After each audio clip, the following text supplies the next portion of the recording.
certains partis politiques, certains candidats à l'élection présidentielle estiment au fond que le compromis n'est pas compatible avec leur propre stratégie électorale et qu'au fond, derrière, il y a une forme de cynisme qui est en train de se dégager et qui peut mener à ce que certains errements idéologiques de certains partis politiques bloquent la situation. Et ça, pour moi, c'est un point de vigilance important.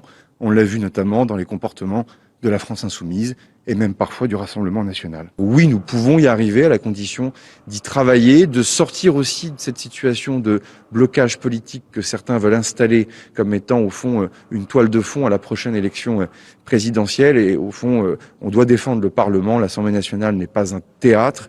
Le budget n'est pas un décor de fond de scène et la France n'est pas un tremplin. Et donc chacun doit évidemment désormais, avec responsabilité, sens de l'intérêt général, regarder le budget pour 2026 avec beaucoup de sérieux, beaucoup d'engagement. En tout cas, c'est ce que le gouvernement va faire. Ce gouvernement, vous le savez, n'a aucun autre agenda, si ce n'est de permettre à la France d'avoir un budget pour l'État et pour la sécurité sociale pour l'année prochaine. Je vous remercie.